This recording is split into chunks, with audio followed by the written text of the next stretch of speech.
You know, everyone makes mistakes. It's just a part of life. You know, you've been able to forgive other people in your life. It's time you forgive yourself. It's time you let go of those things that you wished you'd done differently, or the things you didn't do, or you did that you regret, or the things that you didn't do that you wished you had. And I'll go through a long part of getting them to let go of something they're dragging behind them. Many people are, it's almost like they have all these ropes over their shoulder and they're dragging all these barrels and buckets of crap behind them from their past. And all that sort of thinking is what stops them and slows them down. I mean, if you want to make an artist really creative, bulk erase their mind to where they remember nothing. And then the next morning they start to paint again fresh, and they don't have the preconceived notions that they can't.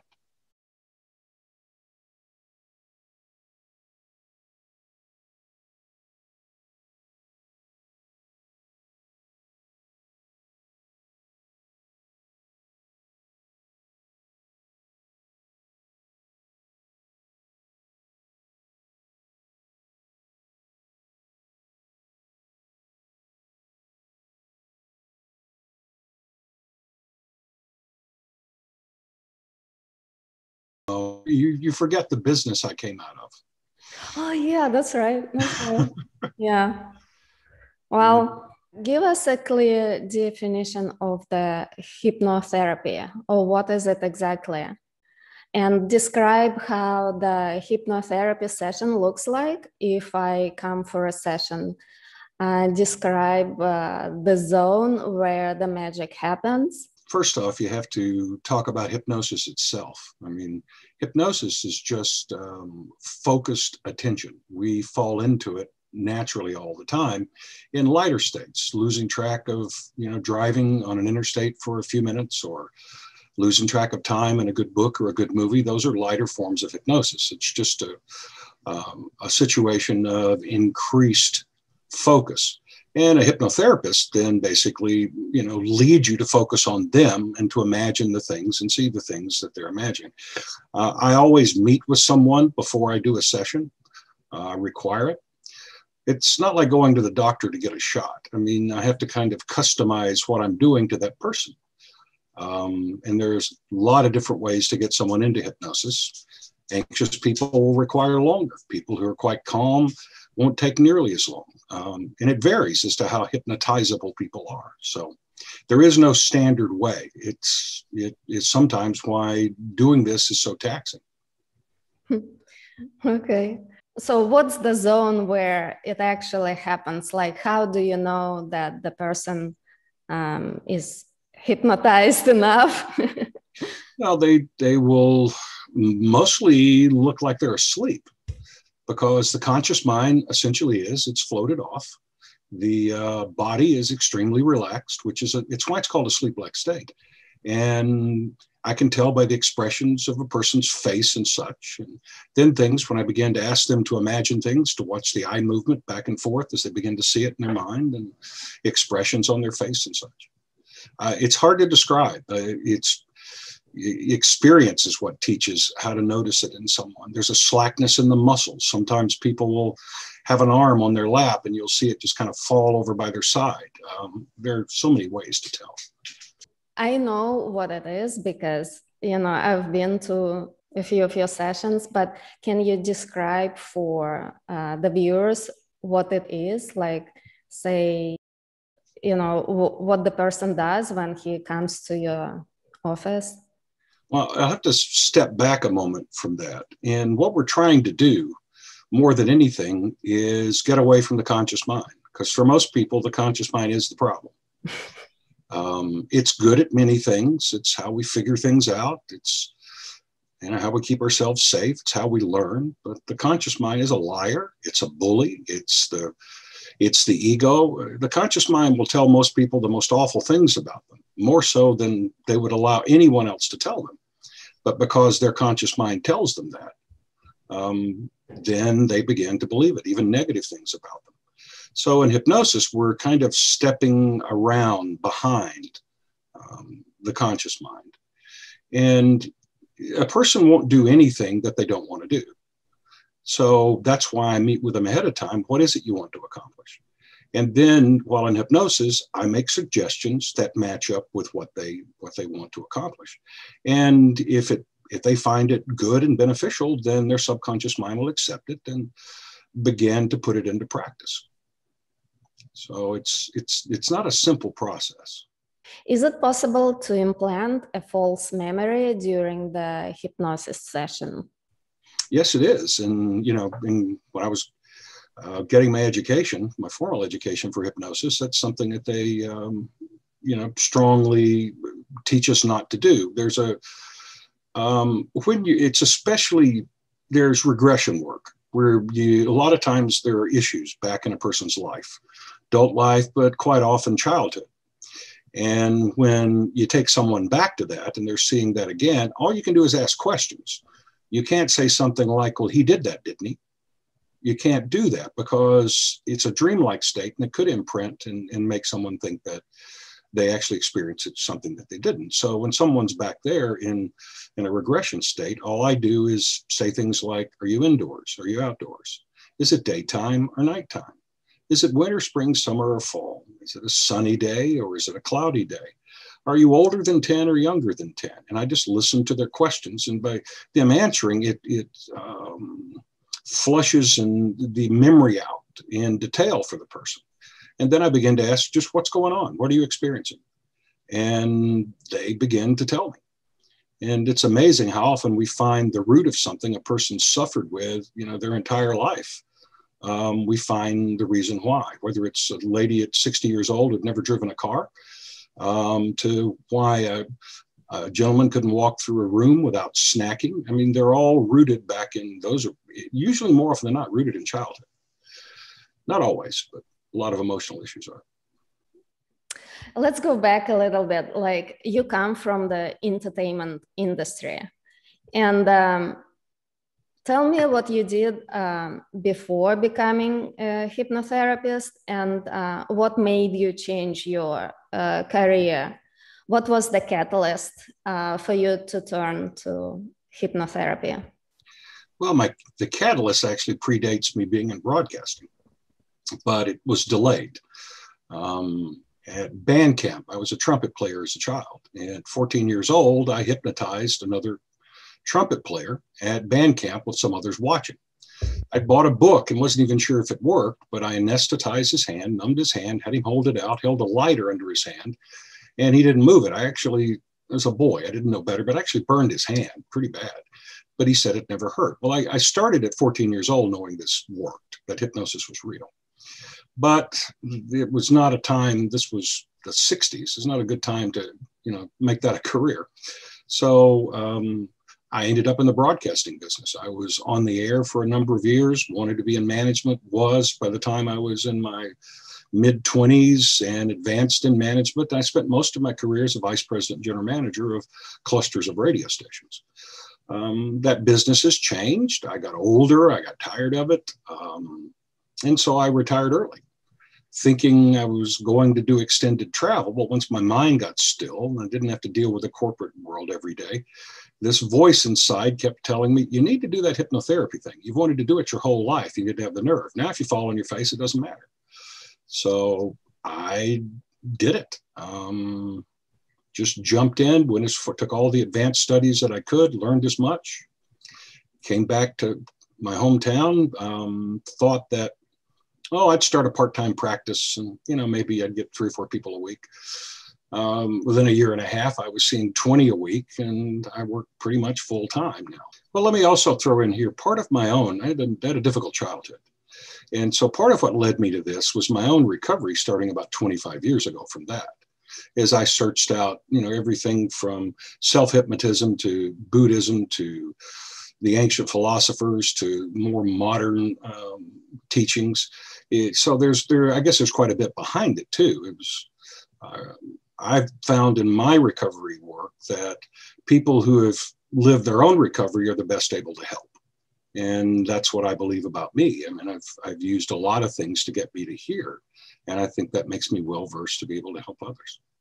Mm-hmm. Did you go to special school to learn the techniques? How did you? Yes, I went to Hypnosis Training Institute in Corte Madera, California. It's in the Bay Area, just 6 miles over the Golden Gate Bridge. And I took I didn't stop at hypnotherapist, I took the advanced things so I could end up with certifications as a clinical hypnotherapist, a regression specialist, and a master hypnotist. Mm-hmm. And now you work in Tulsa. Yes, so. I've had a practice for 7.5 years. Okay, very cool. Well, as humans, we all have our unique patterns of behavior. Let's discuss that. Let's discuss rules of the mind. You can explain what it is, and maybe tell us why it's so difficult to change our behavior. I'll have to go back a little further to answer the question, but I'll make a broad answer up front. We behave based on neural pathways that we've created in our brain over time. Mm-hmm. Simple as that. They're like wagon ruts. Everything from, which leg you put in your pants first to how you brush your teeth. We've created neural pathways over time that is our practice. So to begin to change and be different, you have to create new neural pathways and begin to kind of fill those old ones back in. About 60% of who we are was formed by the time we were out of puberty. Erickson's theory of stages of development for a human being is taught in nursing and psychology and medicine. There are 9 stages of development for a human being. And we're through 5 of them by the time we're 12, 13, 14 years old. So we are essentially shaped.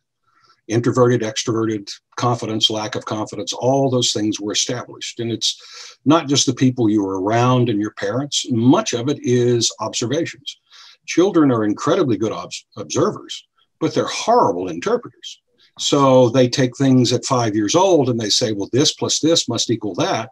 And they adopt that belief and carry it into their adult life, digging a really deep neural pathway the whole time they're doing it. Can it change? Yes. Does it take effort? Very definitely it does, because that trench has been, dug very deep. I can't recite them from memory, but I'll have it in front of me. The 8 stages, if you live to be old, okay, the first 8 have to do with trust and mistrust. That's established by the time you're a year and a half old. Whether you feel independent or you feel shameful by 3. Whether you have purpose, whether you feel initiative or guilt, that's 3 to 5. Industry and inferiority, it's about inferiority, competency, that's 5 to 12.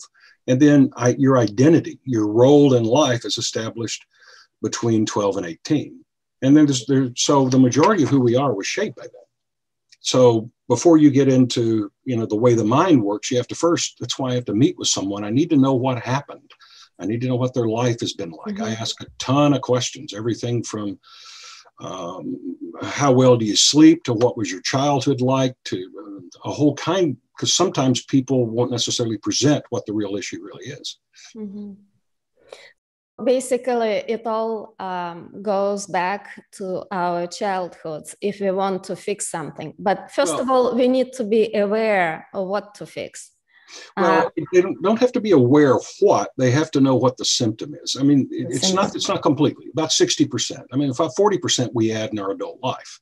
Mm-hmm. So we're adding a lot as we go on. I mean, I work with people sometime that had trauma at 25 years old, their childhood was just fine. So, mm-hmm. And there was a, new way of thinking that was created then.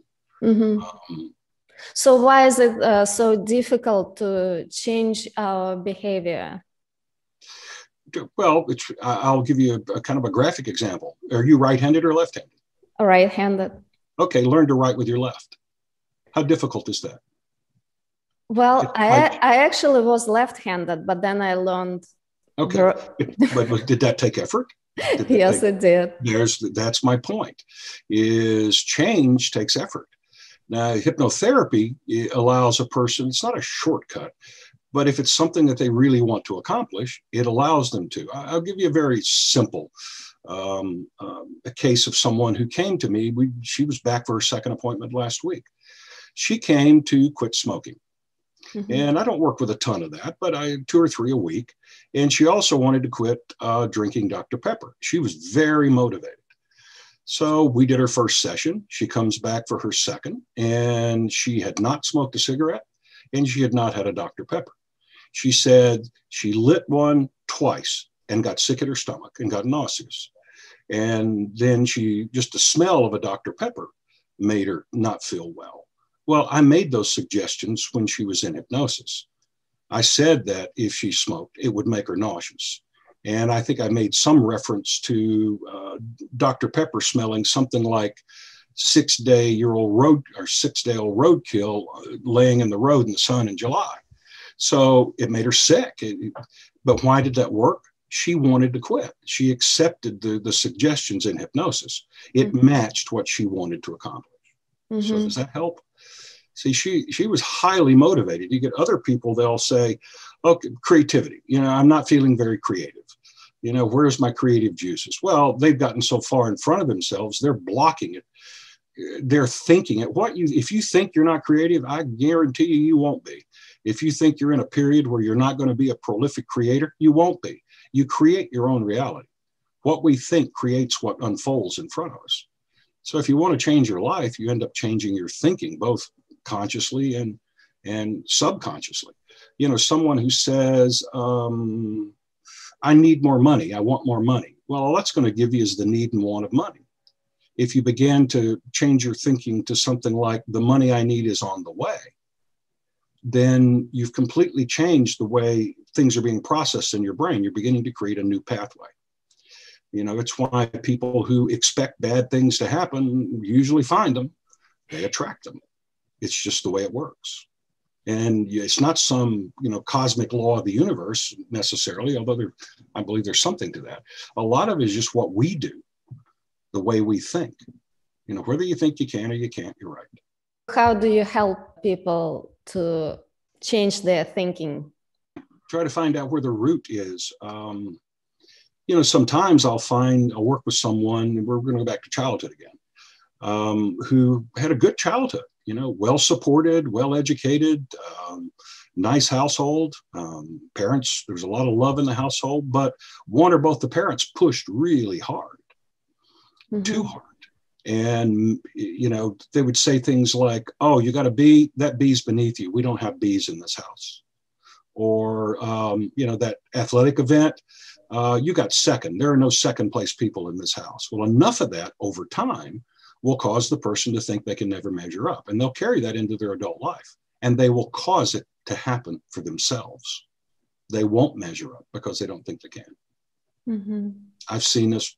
I've helped people reverse that many times and get them on the right track. I'll give you a very simple thing that works.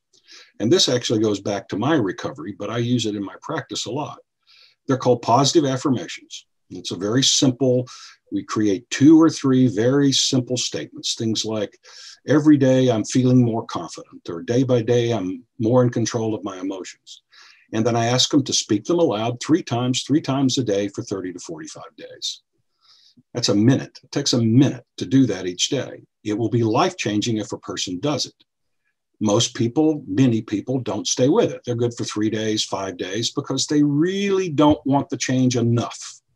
But the people who do, like the lady who stopped Dr. Pepper and stopped smoking, they will do them and they'll change their life. Why is it important to say it out loud? Is it Get out of the conscious mind. Get out of the conscious mind. It's the liar. It's the bully. It's the problem. Right. Now, the subconscious mind is very susceptible to the spoken word. That's why hypnosis works. You can mumble it, but it's got to be allowed. See, to your subconscious, it doesn't really know the difference between what is reality and what isn't. So what you speak, you kind of create the instruction or the blueprint for your subconscious. So if you're always, acting and speaking like you lack confidence and you're not sure if you're talented and don't know if you can do anything, well, your subconscious just gives you all of that multiplied. But if you begin to say, I can, I will, I am, then things begin to happen. But it takes a while. People often give up too soon. Why is it not in reverse? Why can't we listen to our subconscious mind instead of our ego? Ego? It's all ego. And by ego, I don't mean full of yourself. I mean, ego is about, the self-beliefs we have about ourselves. And the conscious mind uses it to control.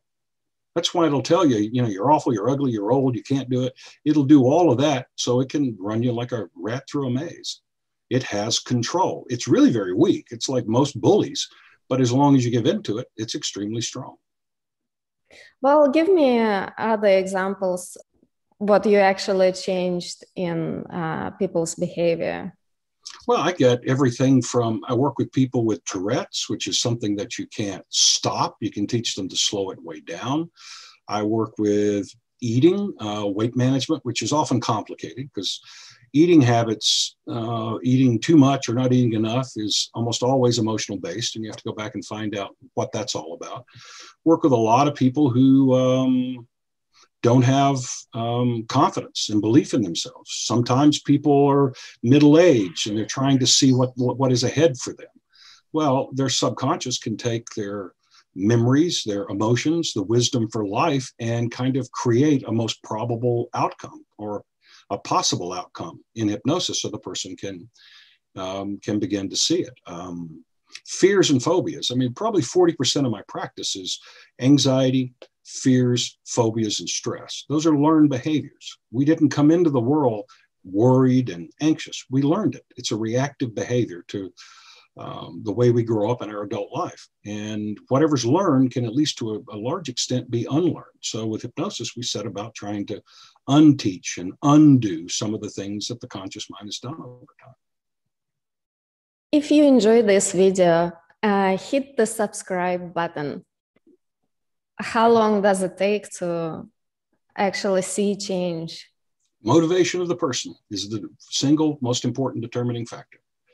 I mean, I use smoking some because it's easy to explain. I mean, smoking's not very complicated. It's just a bad habit.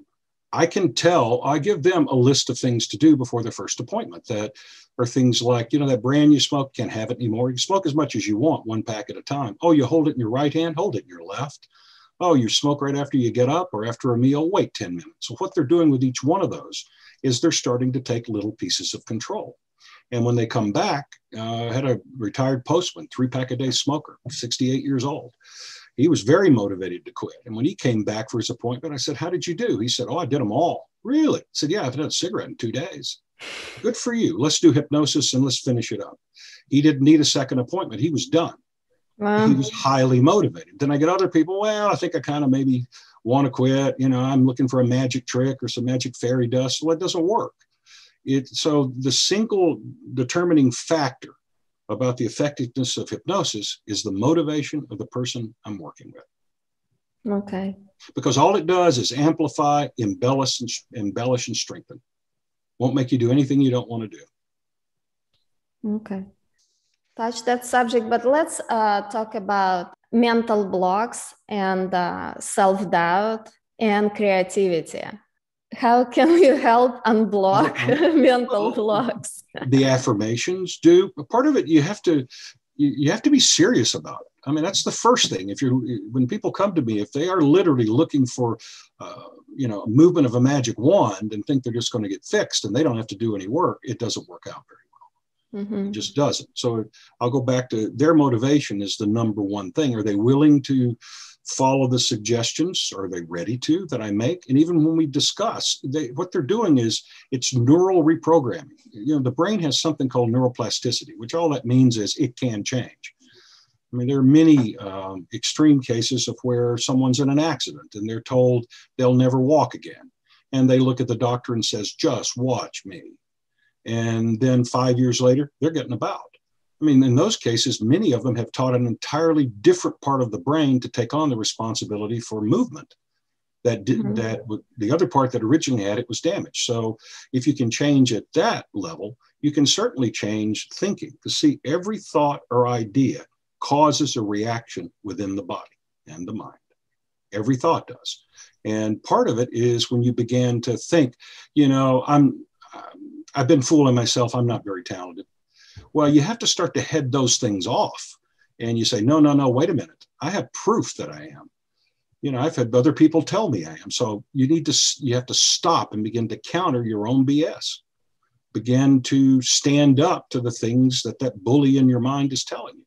And each time you do, you're slightly adjusting your course, but you have to stay with it. That's why those positive affirmations work. That's why, telling yourself different things when those negative thoughts come up. You don't have to suddenly wake up one day and be awesome and do it all the time. Why not? Well, you're back to a magic trick. Anything worthwhile takes work. I read once that if an airline pilot takes off from Los Angeles to fly to New York City on a given day, and he makes a 3-degree course change over the course of the flight, he'll end up in Washington, D.C. and not New York. It's the same with this. You just have to be consistent. And if you are consistent, at least some of the time, most of the time, you'll begin to change your course. You're back to filling in old negative neural pathways and creating new positive neural pathways. As far as I'm getting, a person who comes to your session needs to be motivated to change things around. Yes. And then repeat those affirmations. Well, I think of myself as like a workout coach at the gym. I mean, I can't do the exercises for you. I can't get you in shape, but I can show you how. I can lead you there. I can teach you how to do them yourself, but I can't make you do them. Mm-hmm. So it's much like that. I'm almost sort of a coach, because we end up in life, what we expect is what we end up realizing most of the time. That's one of the second laws of how we think. What is expected tends to be realized. So we bring it. Every thought or idea causes a physical reaction. What is expected tends to be realized, and imagination is more important than knowledge. I mean, even Albert Einstein said that. And why is it more important? That's where we expand what we know and what we see and what we can comprehend. Knowledge is sometimes its own blinder. We can know too much. How common is it for someone to be an honor student, very well educated, but they're delivering groceries or working at Walmart because they have the knowledge, but they don't have the imagination to put what they know into practice. Is there any other magic ingredient that's necessary for a person to change? Well, it's not really. I mean, there's nothing magic. There's the two sides. Counter your negative thinking with something positive, and then use the affirmation to actually add more positivity as you go. And then, of course, hypnosis really makes all of that very, very powerful, because I will have made suggestions like that to a person, maybe someone who's made a lot of mistakes. I mean, in hypnosis, I'll actually go through something where I talk about, everyone makes mistakes. It's just a part of life. You've been able to forgive other people in your life. It's time you forgive yourself. It's time you let go of those things that you wished you'd done differently, or the things you didn't do, or you did that you regret, or the things that you didn't do that you wished you had. And I'll go through a long part of getting them to let go of something they're dragging behind them. Many people it's almost like they have all these ropes over their shoulder, and they're dragging all these barrels and buckets of crap behind them from their past. And all that sort of thinking is what stops them and slows them down. I mean, if you want to make an artist really creative, bulk erase their mind to where they remember nothing. And then the next morning they start to paint again fresh, and they don't have the preconceived notions that they can't. Mm-hmm. As my grandfather said, it's not good English, but can't, never, could, do nothing. I heard that so many times when I was growing up. Horrible English, but it sure made an impression on me. Can't, never, could, do nothing.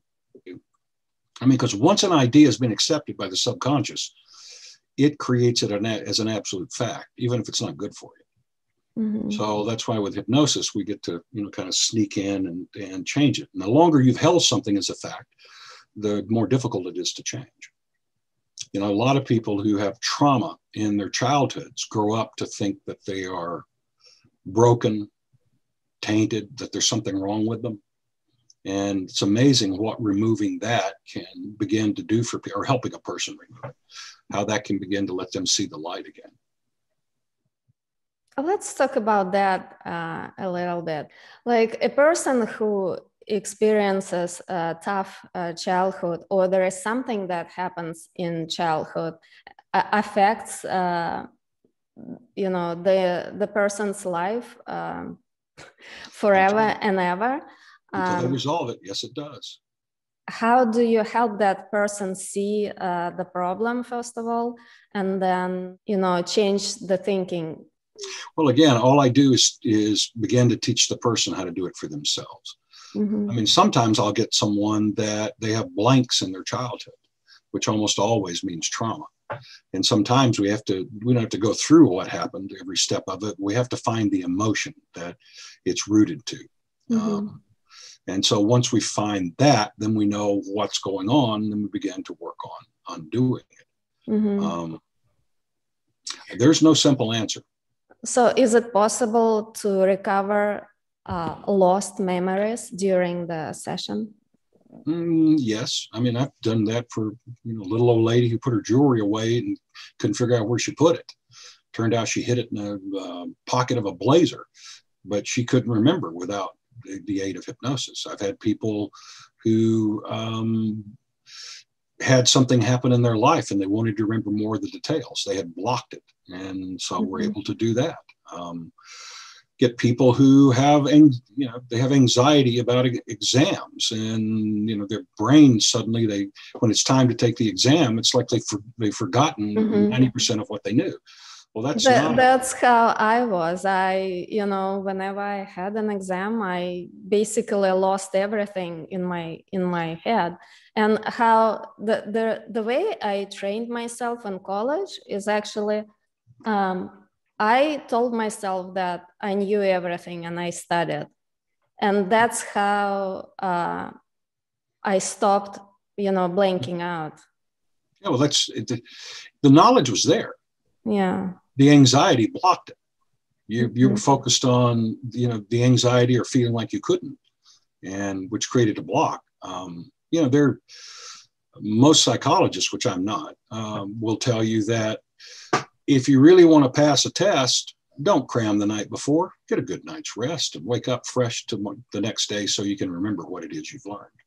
That, the college cramming really is not very effective at all. Mm-hmm. So do you think it's necessary to relive the past or relive the memory? Not necessarily. No, not for testing.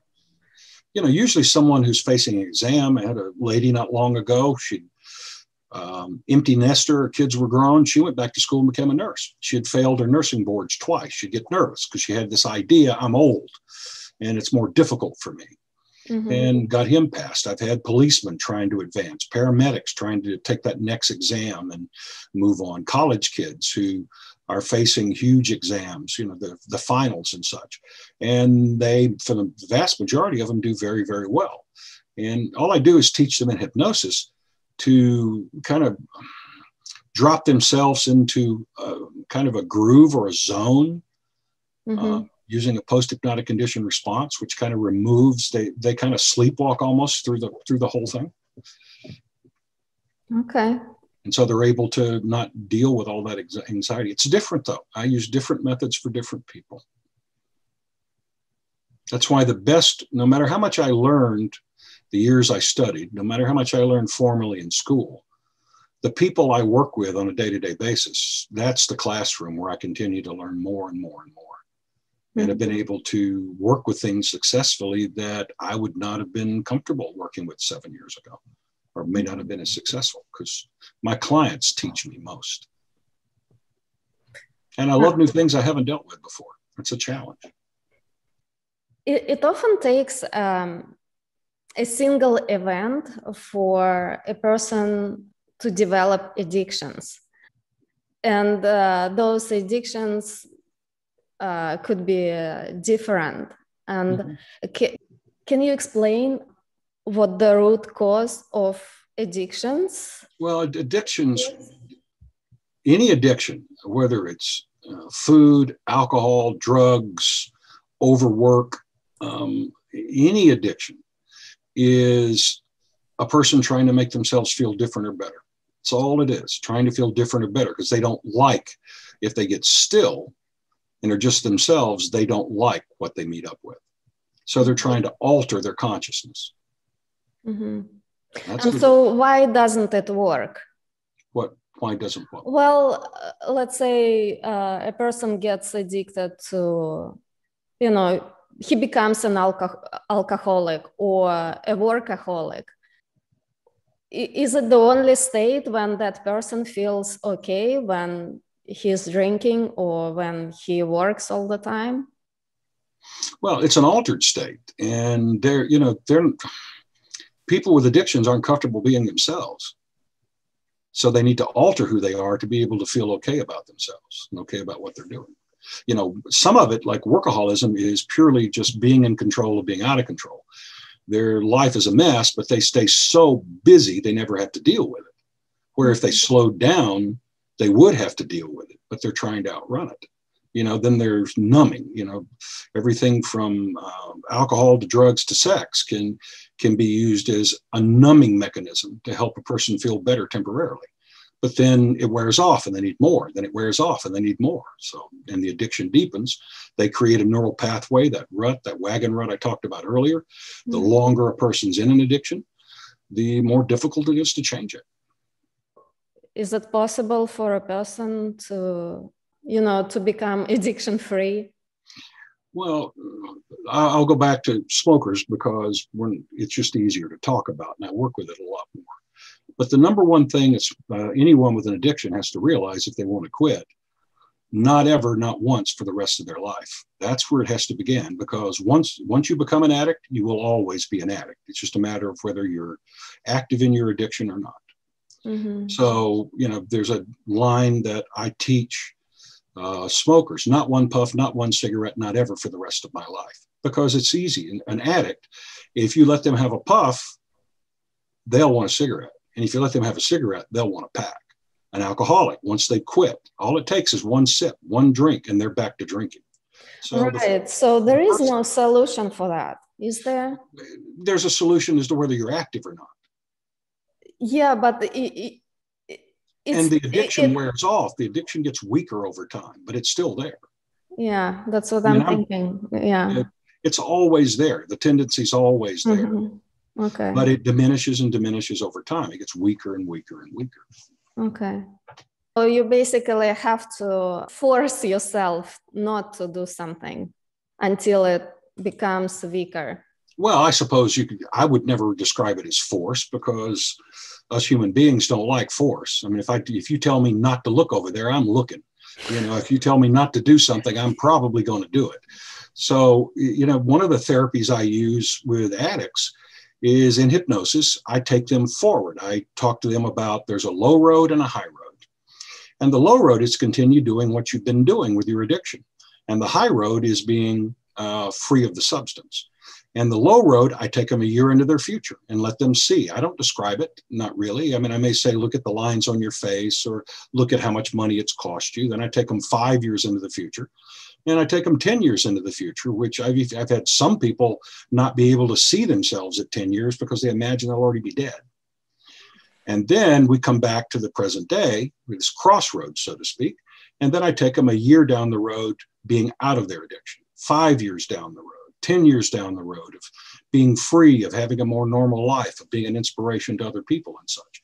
And for many people, that's extraordinarily insightful. And I don't create it. I create the framework for them to imagine it. Mm-hmm. And it can be life-changing for people. Because most people who are active in an addiction can't see past the next hour, the next fix, the next day. They really can't see 6 months or a year down the road. They don't allow themselves to see it. So why do we form addictions? Why do they happen? To run away from ourselves. That's simple. To feel different, to feel different, to act different, to get away from ourselves. Because there's something about us we don't like. So we do something to try to feel different. Basically, it comes down to the fact that we need to accept ourselves to get rid of the addictions. Yeah, but that's simple statement, very difficult to do. Yeah. That acceptance takes working through a lot of stuff and sometimes painstaking steps. Mm-hmm. The affirmations I talked about earlier, simple 2 or 3 statements written that are positive, that a person speaks aloud 3 times a day, 3 times minimum. Now that sounds simple, but do you know that maybe 2 in 10 people will stay with it for 30 days? Mm-hmm. They're so used to feeling bad. It's their normal state. At least they don't like it, but it's at least what they know.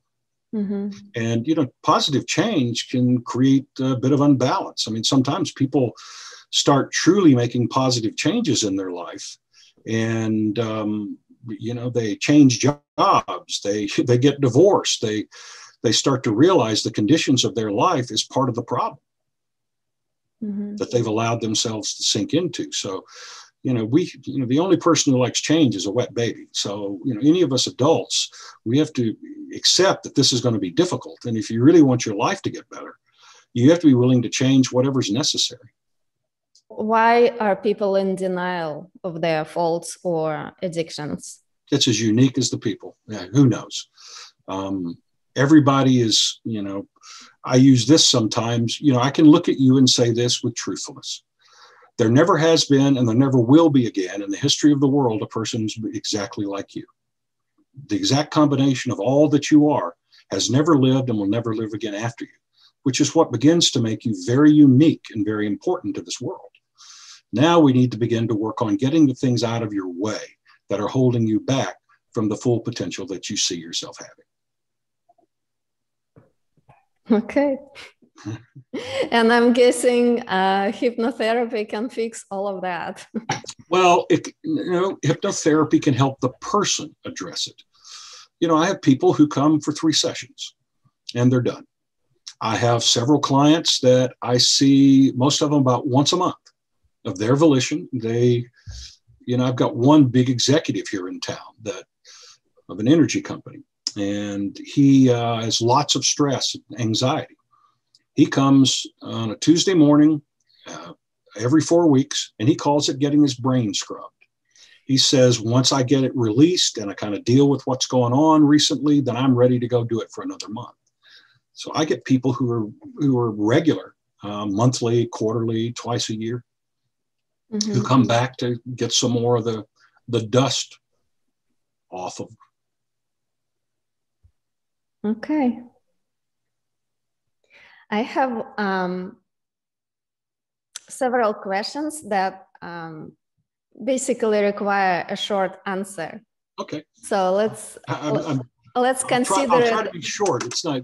You're talking to a man who talks for a living, so that's what I do every day. So I'll try to give short answer to short questions. Yeah. Let's have a game. Okay. Who is your greatest teacher? My grandfather. Why? Because of what he made of himself. I saw what willpower could do.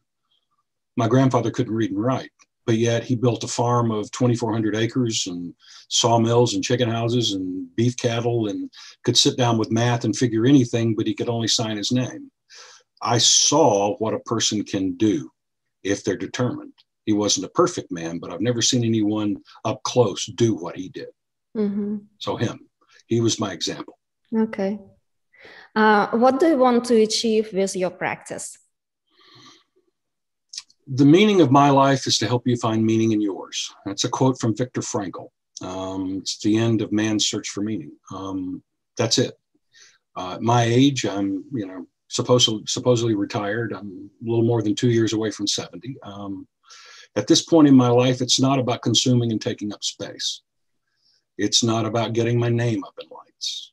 It's about, well, you come back to the, you know, I talked about the stages of development. I mean, the last stage for 65 plusers, which I am, is integrity or despair. It's finding the final meaning of your life. And I'm in that phase. This is the time where I look back on all that I've done, mm-hmm. all that I've, you know, been a part of, my mistakes, my accomplishments. And by doing this, feel good about my life, feel that I've spent at least a good bit of it worthwhile, certainly here in the latter stages of it. Okay. That's good to hear. How can we become better humans collectively? Well, I always come back to, you start by believing at least half of what you think is somewhere between an error, false, and wrong. Okay, that's the beginning. That begins to make us open-minded and more malleable and able to see, have insights into other people. I mean, our own mind is our blinder. Mm-hmm. We have far, far too many absolutes in our mind that actually hold us back. Mm-hmm.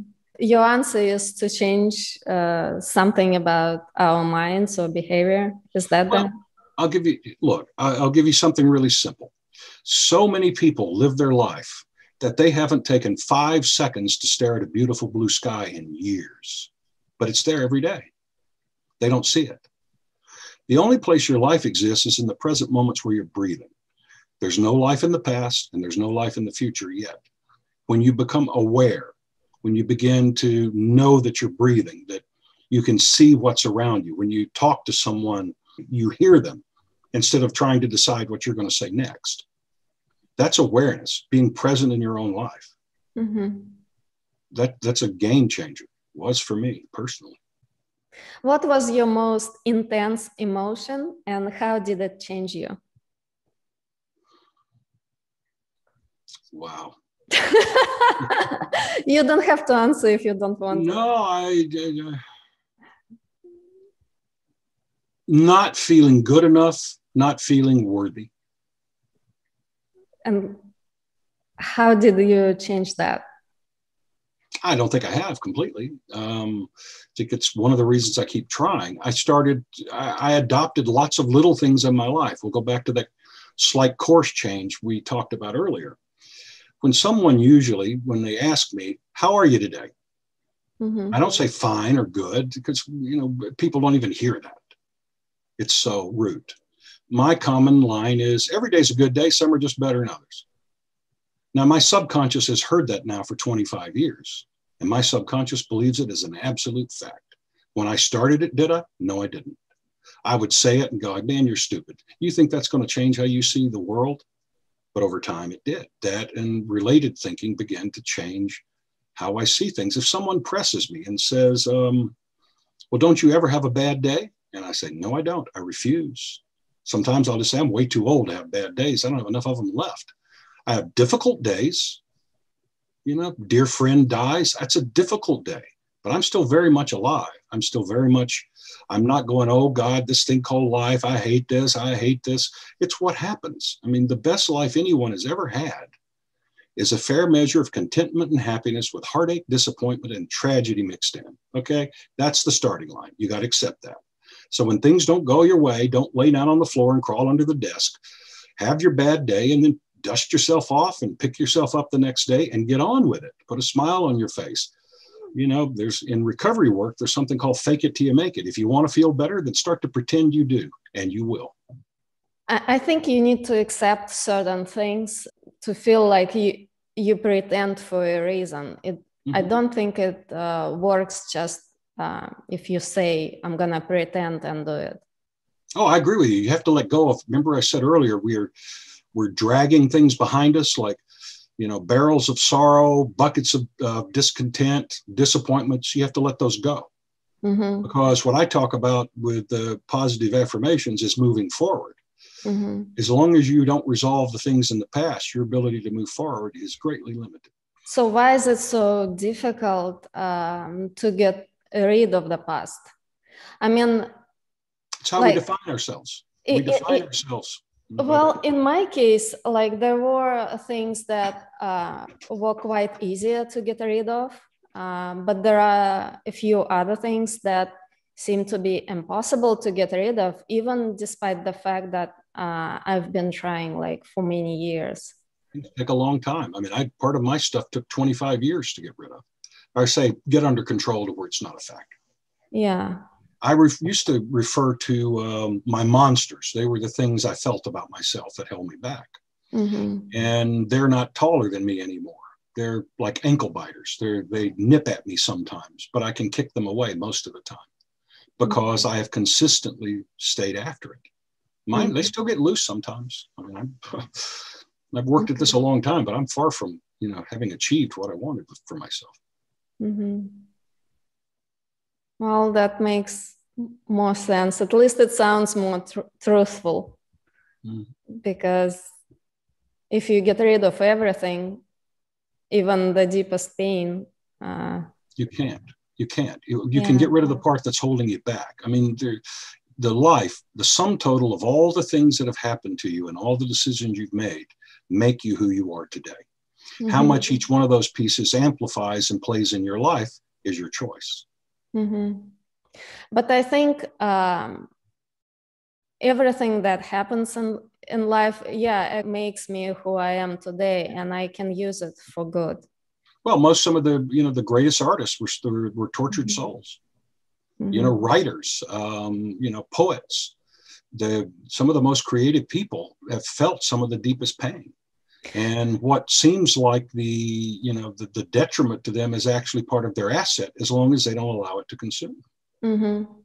So is it just the fact that artists are more sensitive people in comparison to others, or it's the events that happen that...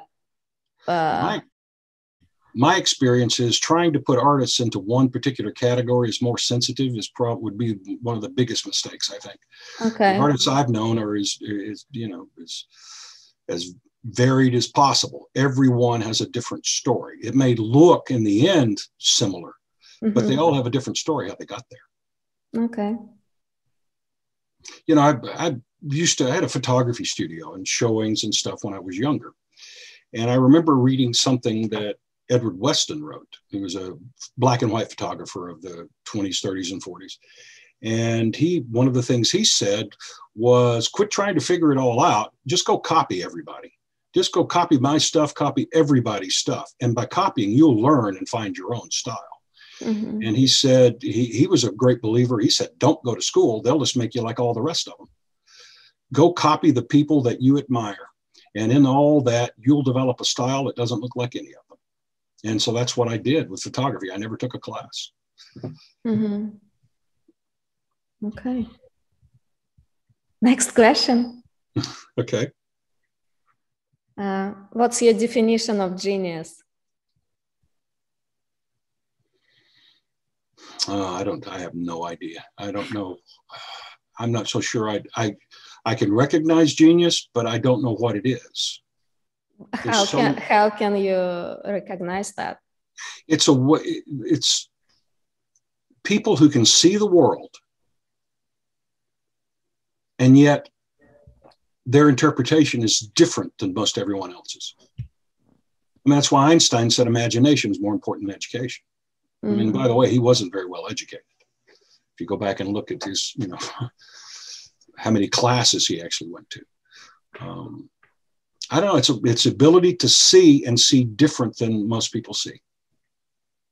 But isn't that the definition of any artist? Like you see the uniqueness in every artist.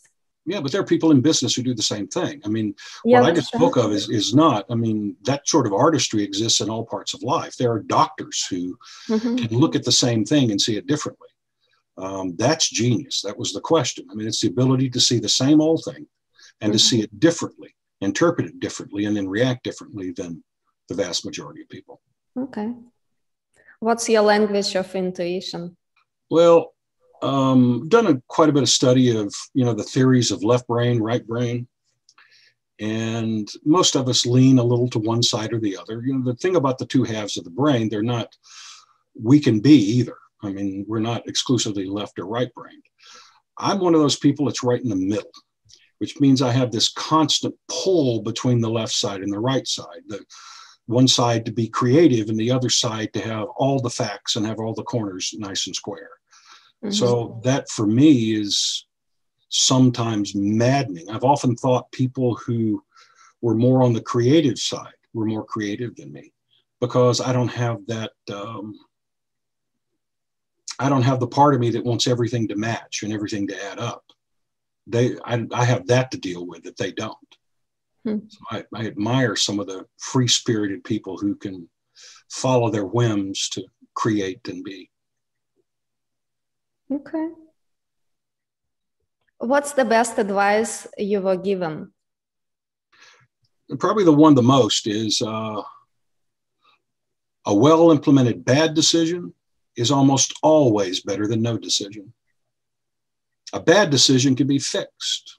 No decision cannot. And why is it better? I mean, you can fix it. You can make a mistake. If even business, or if I was, making photographs or whatever, if it's a bust, it doesn't work out. Okay, I've learned something from that. I can fix that and move on. But if I sit paralyzed and can't move, I'm going nowhere. Because most of our life experiences, our mistakes teach us the most. Yeah, but a lot of people don't like making mistakes, and they try to avoid doing anything because of the fear of making mistakes. I could not live that life, and I pity those who do. Mm-hmm. Why do you think people have high expectations? Do you have an answer for that?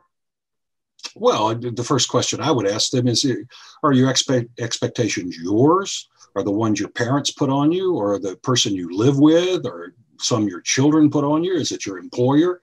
I mean, first off, I would ask, okay, let's figure out which one of these expectations are actually yours, mm-hmm. and which one got dumped on you. So you think most of those expectations were coming from the family? No, I think it's a combination of all sorts: friends, family, employers. I mean, we become kind of this mosaic of expectations created actually through other people mm-hmm. that we end up adopting for ourselves. So what's the best way of coming back to your true self? Like all of it, if we look at life, it's like we absorb everything and we become something else. Mm-hmm. And what's the best way of getting rid of all of that crap? Pray for old age. And just because you're old doesn't automatically mean you're going to get it. Yeah. But this is oversimplification. But I mean, I'm getting old myself. But I see people who are 20 years my senior, and and I'm sure where you live, you see this. Mm-hmm. This is an oversimplification, but they come in two varieties. There's the variety that, their health's maybe not great. They don't get around really well, but they're quick to smile and quick to strike up a conversation, seem like they're genuinely content with things. And it has little to do with, whether they live in a tiny little apartment or live in some mansion. And then there are the other people, they're just pissed off all the time. You can just look at them and tell they're angry. They think they didn't live their own life. They're not happy about it at all. So ultimately we end up, it's described as either, despair, or we accept our life. It's actually, we accept the integrity of our own life. So that's why I say age. I'd like to think I've lived all these years that, this thing called life was something I was supposed to get better at. Mm-hmm. Not just show up every day. Apply myself to being better, being more capable, learning. Mm-hmm. I think there's a phrase and I can't think of it, but your body aging, you can't control, but your mind aging, you have tons of control over that. Mm-hmm. People who stop having new experiences, and I don't mean, mountain climbing. I just mean people who stop having new experiences and trying new things and learning, they get old. I don't care if they're 30 years old, they get old.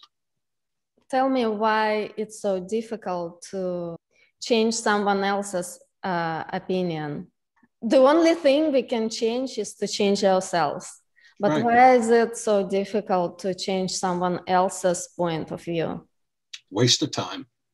Yeah, I know, but it's why? An absolute waste of time. And it's another phrase I use a lot in my practice. And I teach people, what other people think of me is none of my business. It's their business, not mine. And who knows what they went through in life to cause them to see me and to see the world like that. I'm not going to spend my time worrying about what someone else thinks of me. There's a freedom in that. And being worried about what other people think, I don't care if you're just an average person or you're an artist, being consumed with what other people think is a prison. Mm-hmm. It'll affect your work. You'll start working for them.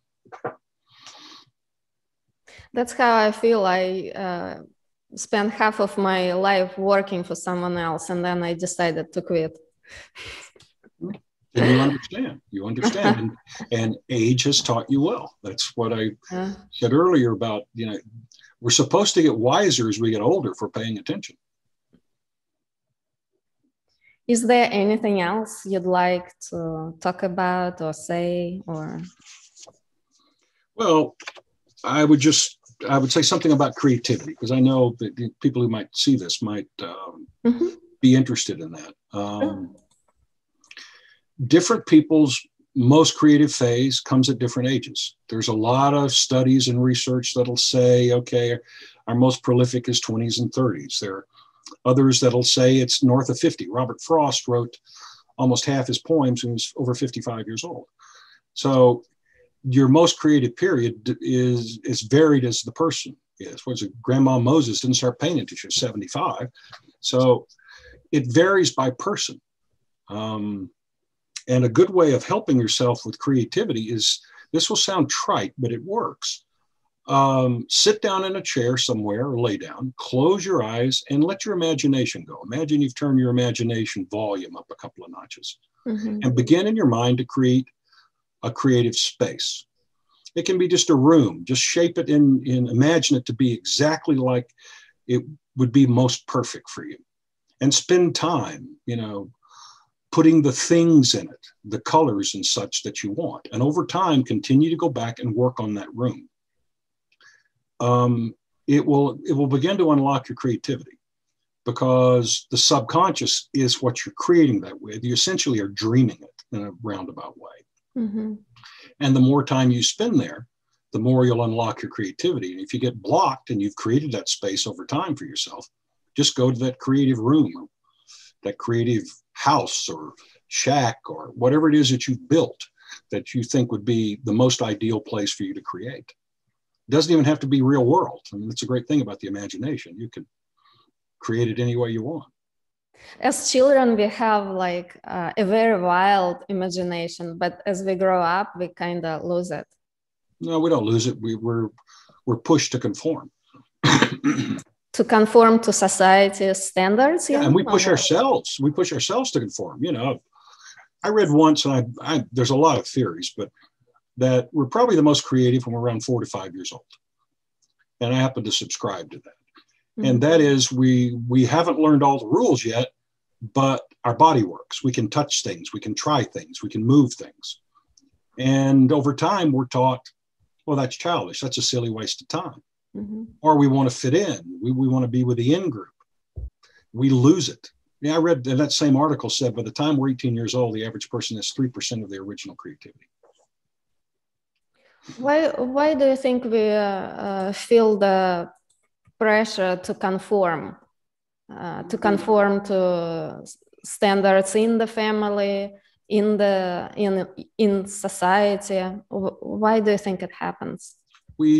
We see benefit in it. If we didn't see benefit, we wouldn't do it. Yeah, but what's the benefit? Just to be accepted, you mean? Well, we're an interdependent species. Most people could not, live in the center of 50 acres by themselves and never see anyone without losing their mind.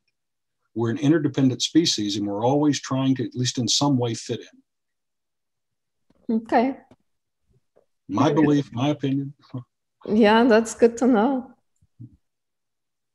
We can't help it. I think it's wired into our brains that we feel stressed out when we don't conform. Well, that's you said the same thing I did. I used the word interdependent, which means interdependent means we're connected. We're interdependent on everyone else. We're interdependent today. Society creates interdependence. We don't all live on our own farm and grow all our own food anymore. All you need is a storm or something like when COVID started to realize what an interdependent species we are and how much we depend on so many other people for our life. And it's not just in the products we buy, but in emotionally. And we want to be appreciated and thought well of. We just do.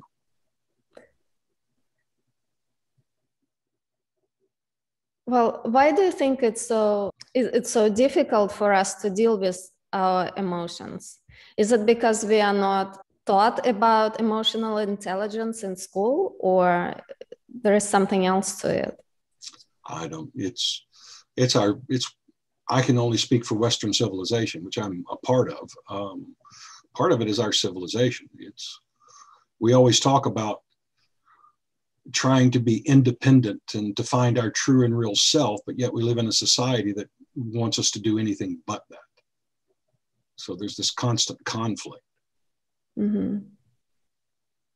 Now we're getting into, philosophy and society, and this is my opinion. So that's okay. Opinions are like noses. We all got one and they're all different. Mm-hmm. Let's say it this way. Like I always struggled with the idea, like why I'm here, like what my life's purpose is. It always bugged me in a way. What do you think about that? Like, how do we define purpose in life? I call it living the life well that's in front of you. You'll find your purpose. Stop thinking about it. It's there. You will innately go toward it if you'll allow yourself. But if you're always thrashing around in the water trying to find it, you won't ever find the current. Mm-hmm. If you can just let go of that sort of thinking, because the life we have is right in front of us. There are people coming in and out of our life. There's opportunity. There is inspiration waiting to happen. Mm-hmm. If we'll just stop reaching to the side and behind us and trying to grab things that aren't really meant to be part of our life. Mm-hmm. Just live the life well that's in front of you. You never know when that person who starts to strike up a conversation with you in the slow grocery store line may say something that will stay with you for the rest of your life. We have this tendency to walk around so very guarded. And you're back to what I said about looking up, at the blue sky. I would dare to say that maybe 1 in 10 adults has taken more than 5 seconds to stare at a beautiful blue sky, or to stare at clouds like they did when they were 5, lay on the ground and watch them change shape. That's when we thought life was a marvel. And so if we just start living this marvel called life, we're far better off. Trying to figure it out, oh my goodness, it's impossible. We can't figure it out. We can't sort out what our mission was. There's no way. Mm-hmm. Chances are we'll fool ourselves if we even try. Just live what's in front of you. You'll cast yourself in the right direction, because I think we're innately drawn to what we should do and we're repelled by what we shouldn't. If emotionally we're in touch with ourselves, but if we're thinking, no, we'll miss it. We'll walk right by what we should have done and we'll go do what we shouldn't have done because we talked ourselves into it in our mind. You are saying that it's important to live in the present moment. All important. It doesn't mean you forget about the past. It doesn't mean you stop planning for the future, but you don't live in either place. Mm-hmm. You can't. There's no life there. The past is dead and there's no life in the future yet. Mm-hmm. Your life exists in the moments where you're drawing breath. That's it. Nowhere else. Right now, my life is right here, the two of us. Why is it so difficult to get rid of the past? Habits. So it all comes down to habits. Neural pathways. Your life is your creation. No matter what your mom and dad did, no matter what your life experience is, your thinking created your life. Mm-hmm. Plain and simple, the majority of it. I mean, there's circumstances beyond people's control and stuff, but the majority of our life is our own creation. And when a person begins to realize it's their own creation, they have this aha moment to say, oh my goodness, I actually control a lot of this, don't I? Or I can if I work at it. Yes, you can. Yes, you can. I'm assuming you changed a lot in your life by coming back to your true purpose, helping people. My true purpose, and I did have a difficult childhood. I originally I thought I'll read books. I'm an avid reader anyway. I'll just read books and fix myself. All I became was a well-educated and dysfunctional who could talk about it, but I still wasn't any better. Mm-hmm. I had to work with other people. I had a psychologist I worked with for many, many years. Interesting how that turned around is I actually, once I became a therapist, worked in her practice for a while when I was between offices, accepted as a peer by someone who probably helped save my life. What happened in your childhood? I was born to an 18 and 19-year-old. Mm-hmm. Kids having kids. I don't think either one of them wanted to be married. They weren't particularly faithful. My dad got another woman pregnant when I was 7. He left, saw him twice until I was almost out of high school. And my mother went crazy. She's dating and running around, ended up kind of mostly raised by my grandparents. And then at 10, she married the stepfather from hell, who saw my brother and I as just excess baggage that came with my mother. And we were treated as such. So, you know, we were watered, fed, and housed almost like cattle, but we weren't taught. Mm-hmm. So my brother and I grew up, we've talked a lot about this. We had to figure it out ourselves. Because we entered our adult life kind of like pinballs in a pinball machine, just bouncing off the bumpers, or in our case, bouncing off what happened in our life. And both of us in time decided to do it with intention, that we could live a different life. We could, not a different life, it's not a better life, that we could think differently and feel differently. It takes a lot of time, but if a person wants to change their life, anyone can do it. You just have to be determined. Mm-hmm. You have to realize there is no greater purpose for us than living a better life or living a good life. Mm-hmm. It's interesting that despite the fact that you had a difficult childhood, you were still very successful in the entertainment industry. That's not unusual. I was trying to prove I was more than I thought I was. Many people who succeed in big ways are actually lack confidence and are insecure inside because they're trying to prove them wrong. Yeah. And that was it. I mean, I was trying to prove something. When did you realize that? 40s. 40s. 40s is when you start to wake up. You know, somewhere in the 40s, I think I was 45, 46, you realize, okay, I can see it in my face. Life is changing. I'm not going to live forever. And then I just decided I'm not going to live like this the rest of my life. Mm-hmm. And I started to read and seek things out. I mean, I was a practicing Buddhist for 4 years. That was just forcing it down, but at least it began to get things under control. I started to try things to make my life better. I really started thinking about my life in my early 30s. And I remember that my son said something to me that didn't make any sense. And I began to think why I was doing things that I was doing things that didn't represent me. And then I actually began to think, about patterns of behavior and how they were enforced, on me, although they were not mine. Right. Well, you were blessed and lucky that you had a little boy around who could say that. Most of us, we have to get to middle age. We have to get to the 40s and 50s if we ever wake up. Mm-hmm. And I would say at least half people never do. They just. Mm-hmm. Is there anything else you'd like to add before we quit? Well, this was when I was doing some reading back a while, even since, I mean, you're an artist and you have friends who are artists. It's important to note, to go back and when you look at history, is when a person's most prolific period was. It can be any time. Mm-hmm. It can be any time. It can be youth. It can be old age. And then there are kind of two kinds of people. The ones that approach things more conceptually, and then you've got the experimenters. And if you think about artists, you'll see both. They all study concept and technique, and then you've got the experimenters. And if you begin to Van Gogh, people like that, they were experimenters. They're just trying stuff. Mm-hmm. And then someone like Rembrandt was trying to develop technique. Mm-hmm. So they're two very different kind of artists, at least in my estimations. I work with a fair number of them too. More musicians than, people who put brush and pen to paper. But so who was the person who stood out for you and why? About what? You said you worked with artists, so I can't tell you. I mean, not the name, but like the personality.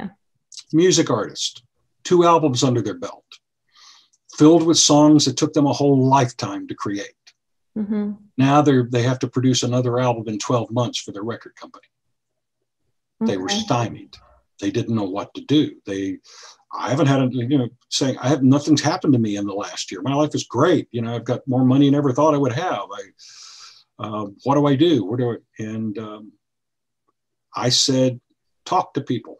If they're not yours, then write about what other people have experienced. Start asking people about their life story. And that's what he did. Mm-hmm. So he wrote songs about what had happened to other people. Interesting. Wow. Okay. Well, because he only had one lifetime. He had, most of the stuff that he'd been storing up since he was a kid to write songs about, those were gone in the first two albums, the first 20 songs. Usually artists paint a part of them in every picture, or, the same as with the creation of music. I loved how Dali did that. In his case, it was literal. There was a little bit of him in everyone. Mm-hmm.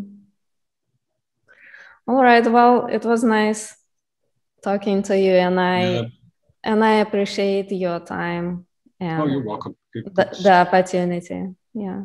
Well, thank you so much. It was a pleasure. This is fun. Thank you. Feel free to share this video if you find this interview helpful for you and your friends.